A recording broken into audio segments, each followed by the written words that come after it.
Hello everyone, I welcome you all for this session on gradient boosting algorithm in machine learning. Today we are going to demystify how this algorithm works in the context of regression as well as the math that goes behind it. We'll cover the classification setting in the next video down the line. But for this particular video, we'll just be looking into the regression setting. Let me take you guys through the agenda section so that you'll know the context that we are going to touch upon through this session. We'll begin this session on a friendly note by highlighting the key similarities and differences between AdaBoost and gradient boosting algorithm.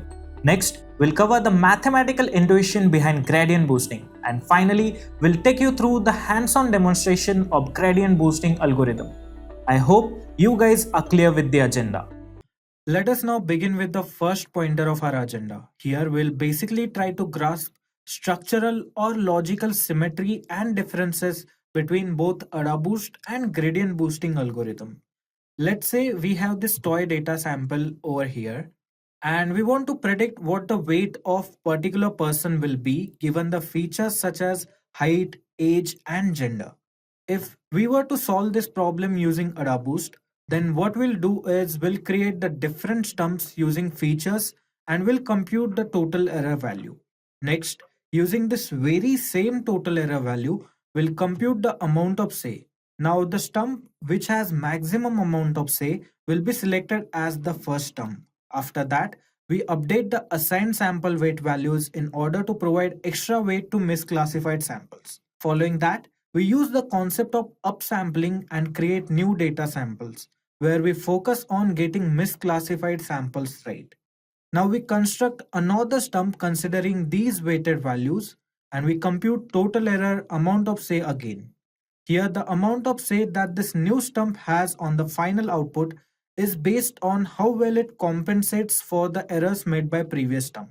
If the error is still there, we again go into creating new stump by upscaling the weight sample.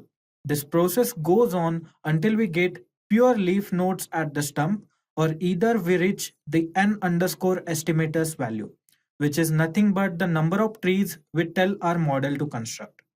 In contrast to that, gradient boost starts by making a single leaf node instead of tree or stump. This leaf represents the initial guess for the weights of all the other sample. When we talk about regression problem setup, this initial guess value will be nothing but the average of output vector values. For this particular data sample, the initial guess will be nothing but the sum of all weight values divided by total number of rows in our dataset. Then, gradient boost builds a tree. Similar to AdaBoost, this tree is based on the errors made by the previous tree. However, unlike AdaBoost, this tree is longer than the stump. That being said, the gradient boosting algorithm still restricts the size of tree. In practice, maximum times people set the size of tree to a maximum of 8 to 32 leaves. However, in this particular illustration that we are going to refer to, we'll be setting the number of leaves to 4. So to make a point, we can say that similar to AdaBoost, gradient boost builds fixed size trees based on the previous tree's error. But unlike AdaBoost, each tree can be larger than that of stump. Also, like AdaBoost, gradient boost scales trees. However, gradient boost scales all trees by the same amount. It basically builds a new tree based on the errors made by the previous tree and then scales the new tree. Moving further, gradient boost continues to build trees in the same fashion until it has the number of trees you ask for or additional trees fail to improve the fit. Now that we know similarities and differences between gradient boost and AdaBoost, let's take a data instance and understand the math that goes behind the gradient boost. So this is how basically the mathematics of this algorithm looks like. If you look at it closely, it seems daunting and difficult to comprehend, right? Well, don't worry, we'll cover every step one after another and we'll simplify those steps in a way that you could understand them easily.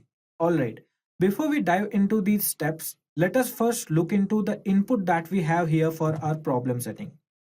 We have this data given over here, and the mathematical representation of this data somewhat looks like xi, yi. The x simply represents the features and y represents the target. I here is just a iterable which tells us that we are iterating the whole number of rows given here. So by x1 we are resembling this particular set of features, and by y1 we are representing this particular weight which is highlighted in blue color. Similarly, x2 resembles this particular row of feature and y2 highlights this particular weight value, that is 76, which is highlighted in this box over here. This number goes on till the last sample of our data. Now we also need something called as loss function, which can be differentiated further. In the context of our problem setting, the loss function is going to be something that evaluates how well we can predict weight. The loss function that most commonly used to carry out regression with gradient boost is given by 1 by 2 observed minus predicted whole bracket square. Now just for the time being, ignore this half for a while. If we do that, we end up with something that we generally use as a loss function for linear regression, that is observed minus predicted whole bracket square. For example, if we were to solve this problem using linear regression, then I'll simply plot the height versus weight graph. Here, there is possibility that I could draw this straight line and consider it as a classifier. If I do that, you can see that this loss function is actually a residual. Residuals are basically the difference between predicted line and actual observed values. With the help of sum of residual values, we can tell how well this line fits the data. I mean, for example, let's just say that we have this another line over here and we want to judge which regression line works the best. Here, let's say the residual values for this blue line are 0.1, minus 0.4, 0.5, minus 0.6, 1 and minus 1.2. Similarly, for this red line, we have residual values as 1.1, minus 2.4, 0.5, minus 3.6, 1 and minus 1.2. Now, if we take squared values of all of these values, then for blue line, we'll get residual as 4.18, and for red line, we'll get residual as 22.62. I mean, basically, by just looking at these lines, you can say that blue line fits well to the data, so it has less residual value. And red line doesn't fit well to the data, that is why it has high residual values. Now, if we add half to the front of this equation, the value becomes increasingly smaller. However, that's not the only purpose of half in our loss function. The main reason for using particular loss function is that when we differentiate the loss function with respect to the predicted, then we get the square down to front and a multiplication of minus 1. Now 2 by 2 cancels out and you are left with minus 1 multiplied by under bracket observed minus predicted. In other words, we are left with the negative residual, and this makes the math further easier since gradient boost uses derivatives a lot. The yi written in loss function over here simply represents the output vector, or in this case the weight column, and f of x represents the predictions made by our model. Hope this basic input state is clear to all of you guys. Now we move on to step 1. Step 1 here asks us to initialize the model with constant value, and that constant value is determined by this horrible looking notation f naught x is equal to argmin gamma summation of I is equal to 1 to n loss function of yi and gamma. This equation is easier to understand if we start from the rightmost side. The L notation available over here just resembles the loss function. The yi here refers to the values of observed weights and the gamma sign refers to the predicted values. The summation sign over here tells us that we should sum up the loss function for each and every observed value. And argmin over here means we need to find out a predicted value that minimizes this particular sum of loss function. In other words, if we plot the observed weights on the number line, then we want to find the number on the number line that minimizes the sum of squared residuals divided by 2. Now to solve this, what we can do is we can take out the derivative of both the sides with respect to gamma. Gamma is nothing but predicted, and we have already seen how the derivative looks like. So let's just plug the values in. So gamma is going to be predicted, and we can fill out the observed weight values from our data sample. So it's going to look something like this. All right. So we have taken -1 common outside this squared box over here, and else everything remains the same. Also, we have made sure that we are setting the sum of all these values equal to 0, because we want to find out the minimum possible value for sum of residuals, and 0 is definitely the least possible value. Now, if we simplify this equation further, it will turn out to be 6 times of predicted equals to the sum of 88 plus 76 plus 56 plus 73 plus 77 plus 57. Now, if we take that 6 to the right side, then that actually turns out to be the average of our weight column. So given this particular loss function, the value for gamma that minimizes the loss function is nothing but the average of observed weights. We have now created the initial predicted value f naught x, which initially equals to 71.2. That means the initially predicted value f naught x is just a leaf, and this leaf predicts that all sample will be of 71.2 value. If we stop our algorithm at this particular moment, the prediction for whatever the sample you provide will be 71.2. Alright, that is just step 1. Now let's move to the step 2. Here, step 2 is quite huge, but we'll look into it step by step. Step 2 is actually a loop where we make all of our trees. Representation wise, we'll be creating M trees over here. Now let's move to the part 1 of our step 2. This equation looks quite confusing, but it's not. This derivative part over here represents nothing but the derivative of loss function with respect to the predicted values. And we have already calculated this value. However, we have this extra negative sign over here. So if we multiply our loss function by -1, then what will be left with will be observed minus predicted. That's it, which is nothing but simple residual. In other words, this horrifying mathematical equation is just a residual. Now we have f of x is equal to f of m minus 1x part over here as well. So let us talk a little about that. So the value of m for this particular loop is 1. So we'll plug in that value over here. So f of 1 minus 1 will be f of 0x, alright, which we have already computed, right? 71.2, the leaf value which we computed in the last step itself is nothing but f of 0x. So basically with this step, the algorithm is asking us to compute the residual values for all the observed values in our dataset. And that is what this R of IM represents. I indicates the row we are interacting with, and M represents the tree number that we are trying to build. Since we are building the first tree over here, the M value will be 1. Now let us calculate R11, which is the residual for this particular row. This value will be 88 minus 71.2, which is nothing but 16.8. Similarly, we'll compute R21, which will be for I is equal to 2 and tree number equal to 1. So it is 76 minus 71.2, which is 4.8. Similarly, we'll compute residual values for whole of our weight column. With that, we have completed the part A of step 2. But before we move on, I want you guys to make note of something. You see, here this derivative is nothing but the gradient. And that is the reason why this algorithm is named as gradient boost. Also, these residuals that we calculated over here are technically termed as pseudo residuals. Okay, I hope this terminology is clear to all of you guys. Next, we'll talk about the part B of step 2.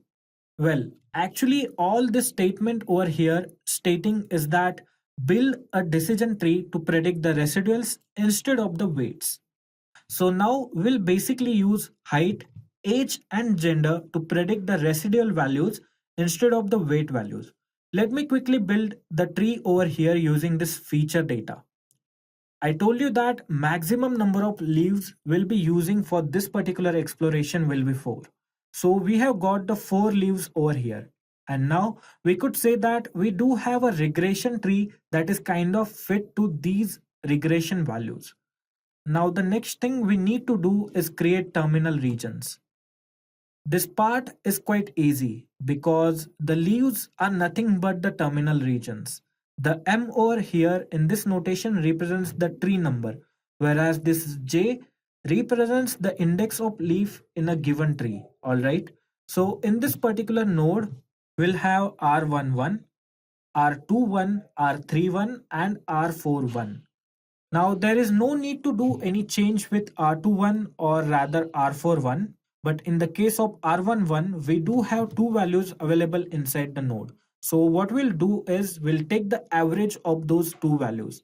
The average value will be 1.8 plus 5.8 divided by 2, and for R31 the value will be 4.8 minus 15.2 divided by 2, and those values are nothing but minus 14.2 and 3.8. And this is what statement C in our step 2 wants us to do. Alright, so basically creating terminal regions is what the function of this horrible looking statement C is. So next we move on to the part D. Over here we will be making our first prediction for each sample. Since this is the first time we are iterating through the loop, the value of m here will be 1. So here we are calculating f of mx, which is f1x. Alright. This is nothing but the predictions we derive from the learnings of our first decision tree, and it will be equivalent to f of 0x plus the output from the decision tree we generated multiplied by the fancy notation new, or which we have represented with LR over here. So this new is nothing but the learning rate, and it is the value between 0 to 1. A small learning rate reduces the effect each tree has towards the final prediction, and in the long term, this improves the accuracy of the model. In this particular example, we have set value of new or LR or learning rate as 0.1. And now if we just plug in the values, the equation of f of 1x would look like 71.2 plus learning rate into the residual values produced by the tree. Alright. Now I have already done all of these calculations over here. Basically what you can do is you take the base classifier value and add it to the product of learning rate and decision tree output. To get the decision tree output, you take each row one after another and run the numbers available in it through the decision tree that we have provided you in the previous slides. Doing so, you'll reach the particular leaf node. That's your decision tree output. Now just multiply it with 0.1 and add it with base classifier value, which is like 71.2. So for first sample, it will be 71.2 plus 0.1 into 16.8, which result into 72.9. And similarly, you can calculate values for all the sample weights available in our dataset. Here you can also observe one thing, that our predictions are now more closer to the observed values than they were when we constructed the base classifier or initial guess. Next, what we do is we reiterate through the step 2 for creating the next decision tree.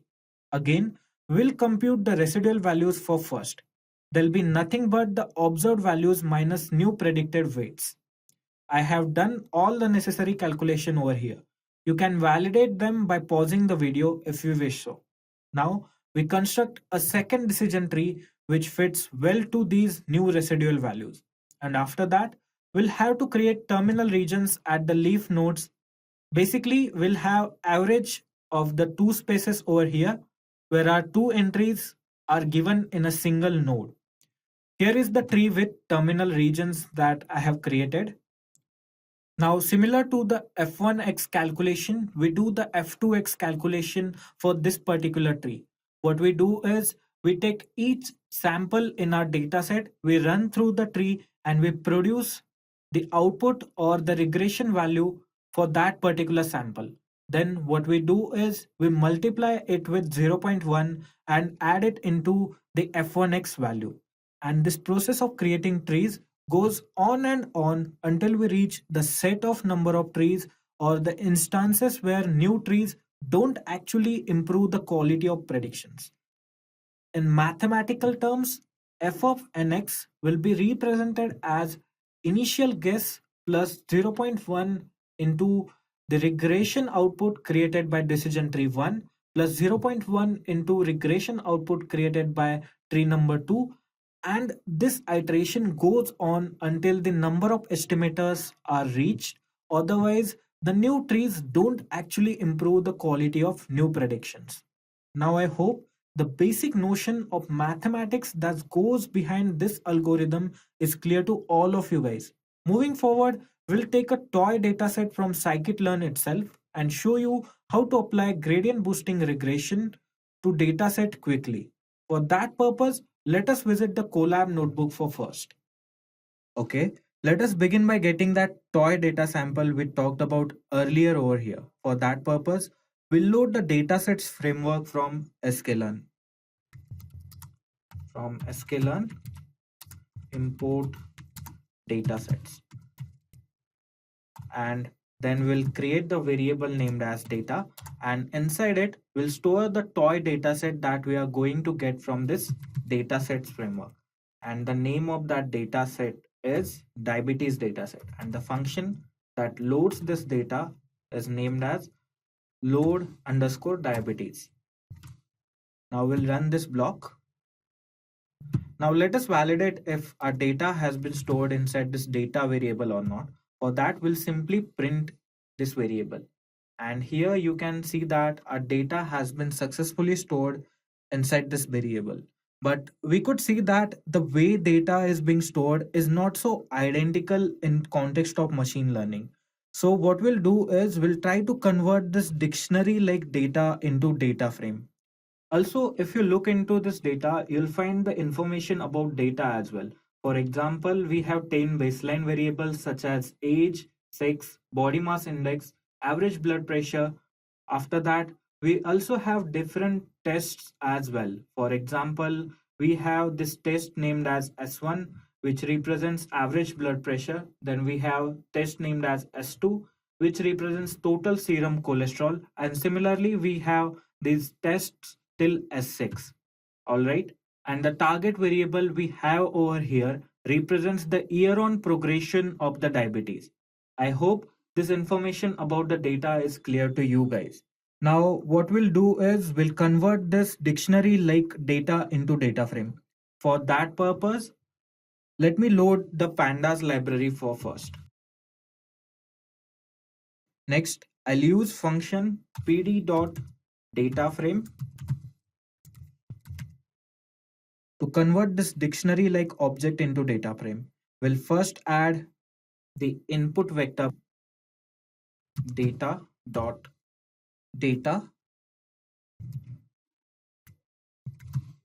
and also we have column names saved over here as feature names.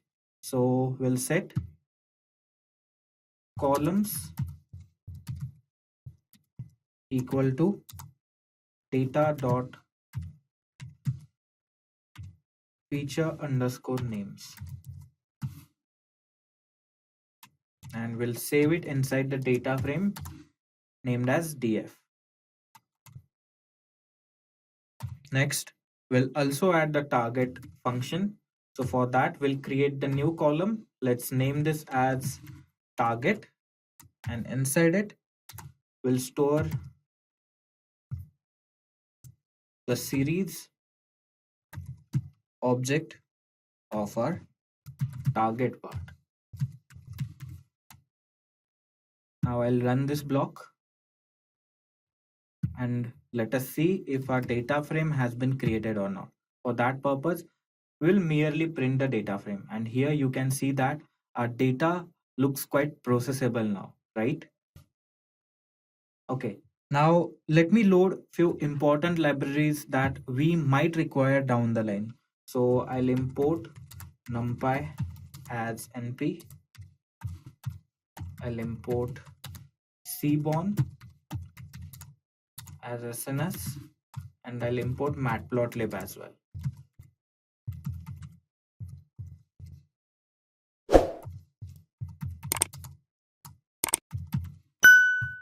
and I'll run this block. Now next, since we have the data sorted out, we'll check if there are null values in our dataset or not, and if there is any need to convert data into numeric values or not. We'll use info function to get the details about that. So df.info,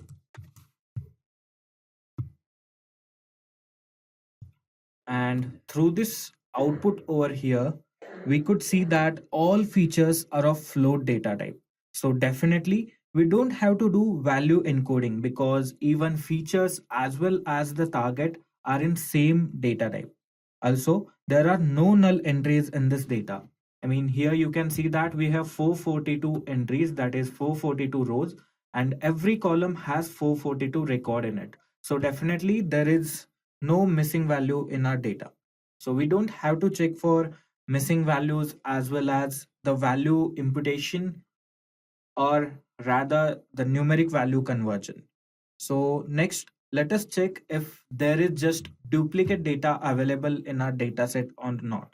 For that purpose, we'll use df.duplicated function. So basically, duplicated function returns the Boolean ND array where it represents true if the record is duplicated. Now, if we simply just pass it inside the data frame object, then we shall just get the object that is duplicated in our dataset. And here we can see that we are not getting any kind of record. That means our data frame does not contain any kind of duplicated record. And with this step, we can say that our pre-processing is done pretty much because we don't really had null values in this data set. We didn't have to convert data into numeric values because all the records in our data set are of same data type, that is float data type. So there is no need to convert the numbers. As well as if you look at the numbers, you can see that they are quite normalized. So we don't have to work on normalization as well. Now, next, what I'll do is I'll convert this data into input and output vectors. So basically, the target part will be stored inside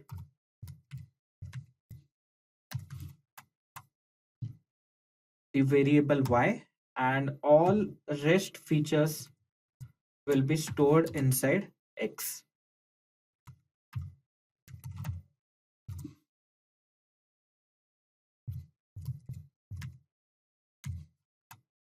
And we'll set axis equal to 0 because we are removing this column from our data frame.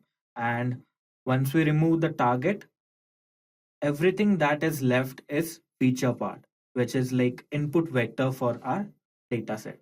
So let me run this block. Now next, what we'll do is we'll convert our data into training and testing samples. And for that purpose, I'm going to load train underscore test underscore split functionality from sklearn.model selection. So from sklearn.model underscore selection, import train underscore test underscore split, and x underscore train comma x underscore test comma y underscore train comma y underscore test will be equal to train underscore test underscore split. Inside it we'll pass input feature, then the output part, then the test size. So we'll set test size as 20% of our data, and we'll set random state as 0. Now let me run this block. Okay, with that, we have converted our data into training and testing samples. Now that being done, our data is completely ready and can be fed to the machine learning model. So without wasting any time, we'll simply import the gradient boosting regressor. And the gradient boosting regressor is part of sklearn.ensemble model. So I'll load from sklearn.ensemble import gradient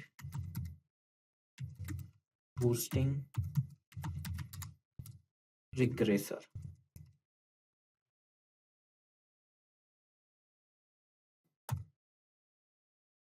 Next, we'll create the instance of gradient boosting regressor. I'll name it as GBR, then gradient boosting regressor. And inside it, what we'll do is we'll just mention the number of estimators, that is the number of trees we want this model to create. Everything else will keep the same. We won't do hyperparameter tuning for this particular problem setting. We we have already covered it in previous videos, so you guys can do the hyperparameter tuning and get optimized result for this model. But for this particular session, we won't be diving into the hyperparameter tuning side. So we'll set number of estimators as 500. That means we want our model to construct 500 decision trees. All right. Now that being done, I'll fit my data to this object of gradient boosting regressor, that is GBR. So GBR dot fit x underscore train comma y underscore train,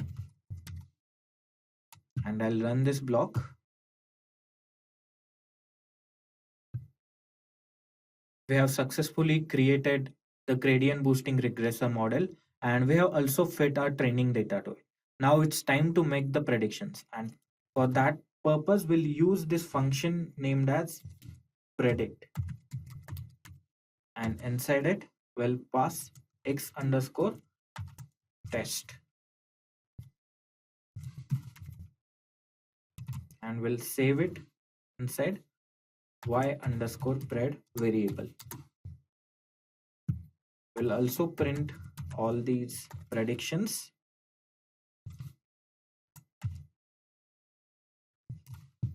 Now once I run this block, we'll get the predicted results by our model.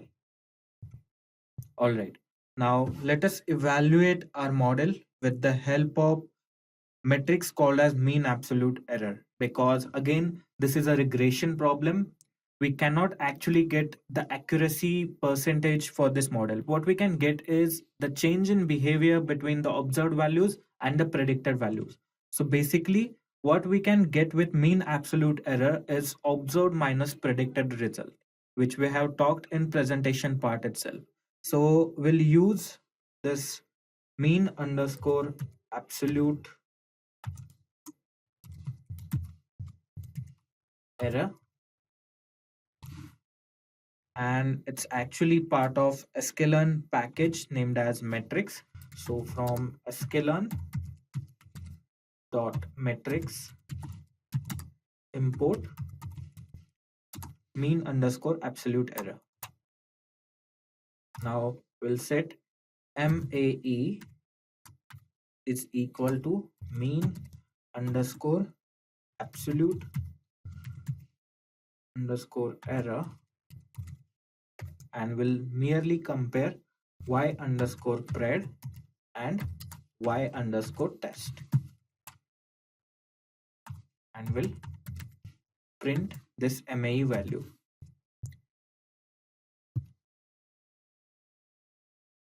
So here you guys can see that the mean absolute error is 52.18. That means the difference between the observed values and predicted values varies by 52, which is a huge error value which we'll have to minimize. For that purpose, you can try hyperparameter optimization for our model over here. But we won't be doing that for this particular session. We will cover the hyperparameter tuning part for gradient boosting in the context of classification problem in the video down the line. But for now, we'll just focus on the algorithmic implementation of gradient boosting regressor. So next thing I want you guys to show you is feature importance, which this model peculiarly allows us to look into. Feature importance is something that shows which particular feature is contributing more towards the learning of our model. And those values we can get using our gradient boosting regressor or classifier both. So let me show you how to get those values. So we'll create a variable named as feature underscore scores where we will store those values, and we'll create this as a series object, and inside it we'll store the feature importances, feature underscore importances and underscore, and the index for this series will be x underscore train underscore columns. So basically what we are doing is we are giving the column names as index to our series object, and feature importances will be the values that will be stored inside the series. One more thing, we don't want these values in random order, so we'll sort these values in descending format.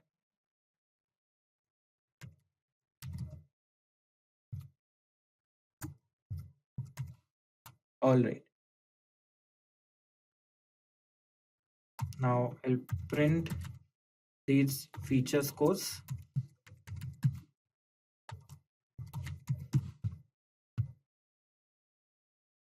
And if you want, we can plot graph for these feature scores as well. Simply we'll get sns dot bar plot function, and inside it we'll set x equal to feature underscore scores, and we'll set y as feature underscore scores dot index, which are the titles of our column basically. And we'll also set the x label and y label. So plt dot x label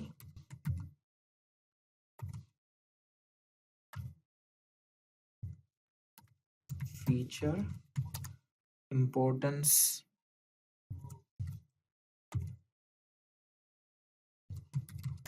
score, and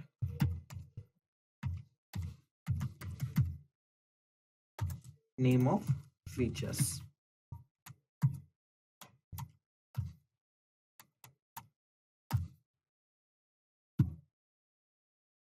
Now here you could see this nice looking graph which represents that S5 and BMI contributed towards more learning for our model, and all other features like S2, S6, S3, age, S1, S4 and sex contributed barely in the learning of our model.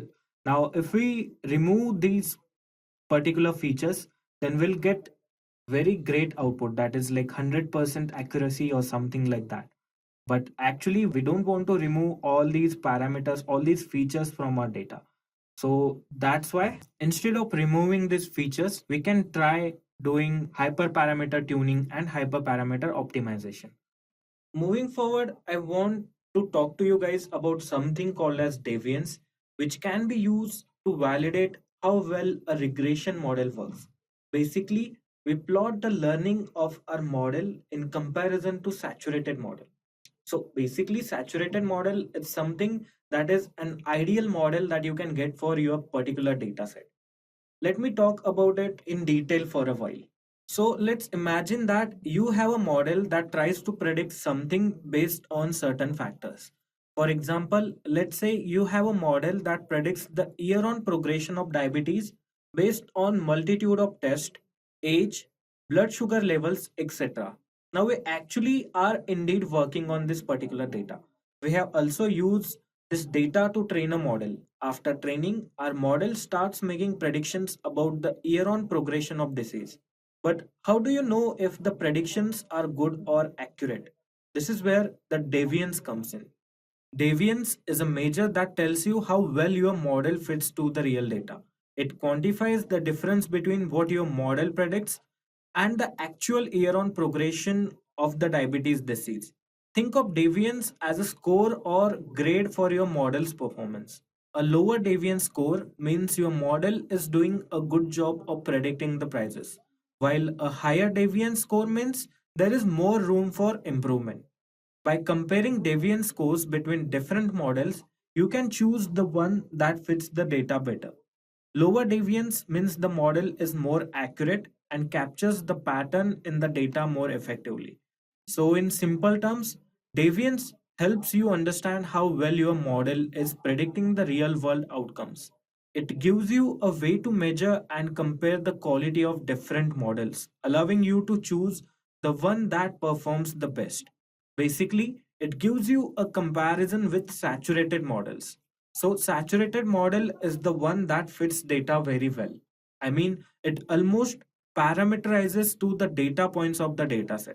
So the comparison gives us the visuals between the best fit and interpreted model. In terms of math, it's the negative likelihood of model over each iteration. Here, in the context of our problem, we compute the training deviance and testing deviance. If there is huge amount of variability, then we can say that our model doesn't fit the data well. Perhaps we can build another model in that case and again carry out this comparison to arrive at better model. But that's the task we want you guys to try your hands on. You can use validation curve or grid search to arrive at optimal parameters for this peculiar model. But let me show you guys at least the code snippet to plot deviance quickly. Alright guys, so this is the code snippet that will help you create the graph for training and testing deviance. So let me explain it to you guys quickly over here. So initially with the first line, what we are doing is we are initializing the numpy array called as test underscore scores with the data type of np.float and placeholder for 500 indices. Then we move to the second line where we are initializing a loop that iterates over the boosting iterations using the enumerate function. Here we are also using staged underscore predict function over the xtest. So basically the stage underscore predict function returns an iterator that yields the predicted values for the test set at each boosting iteration. I mean, it gives you the results tree after tree. I mean, basically we are printing result of 500 trees over here. Then within the loop, what we do is we assign the deviance score to the variable named as test underscore score array.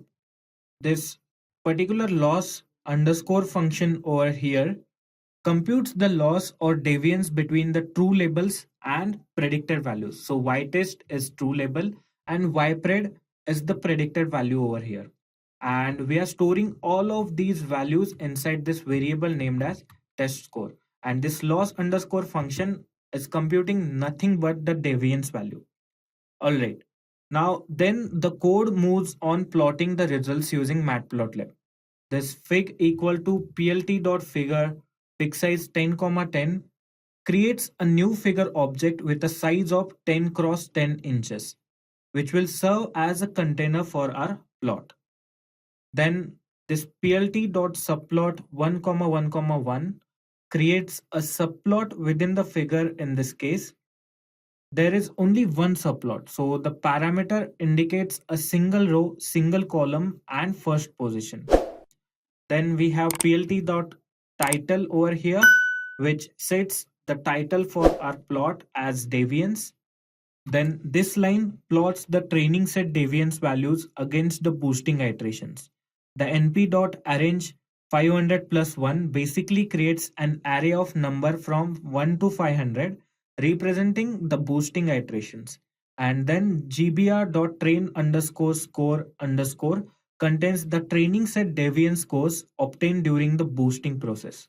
The b minus used over here is basically the argument that specifies a color for line that is blue and the label parameter provides a label for the legend.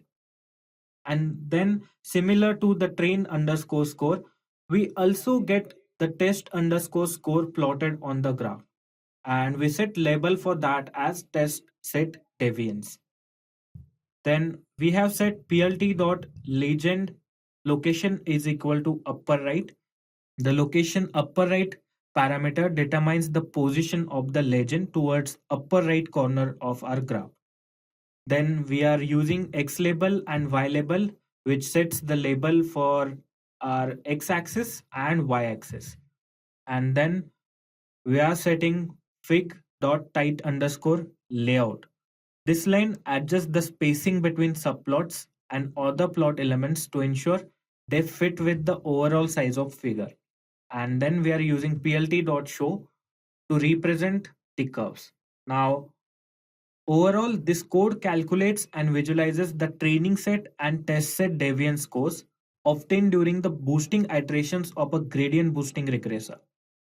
Now, if you look at this plot, it will help you understand the model's performance and how the deviance changes over the iterations that we have over here. Basically, 500 iterations that we have over here. Now, this is how the training curve goes, and the red line is our test set deviance. And from here, we can say that our model is not performing well on testing data.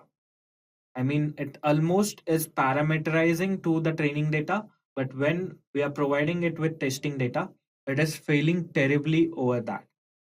So we'll have to come up with hyperparameter tuning. For this particular session, we just wanted to show you how you can apply gradient boosting regressor in case of regression problems in machine learning. That's why we peculiarly choose this scikit-learn toy dataset instead of the proper huge regression dataset. I hope the implementation part is clear to you guys, and now you can utilize this particular algorithm to create multitude of regression models or to solve multitude of regression problems. I hope the concepts that we covered through this session are clear to all of you guys out there. You can practice this particular algorithm by picking any regression dataset from UCI machine learning repository. Also, make sure to try your hands on hyperparameter tuning. That's all I had for you guys in this particular session. If you have liked this video, do make sure to hit that thumbs up button. Also, make sure to subscribe to Intellipaat YouTube channel to come across multiple tech updates like this coming from our end. On that note, goodbye until next time. Just a quick info guys, Intellipaat offers advanced certification in data science and AI in collaboration with iHub Divya Samparka IIT Roorkee. Through this course, you can learn all the important concepts of data science and AI from esteemed IIT Roorkee faculties and industry experts. With this course, we have already helped thousands of professionals in successful career transition. You can check out their testimonials on our Achievers channel, whose link is given in the description below. Without a doubt, this course can set your career to new heights. So visit the course page link given below in the description and take a first step towards career growth in field of data science and AI.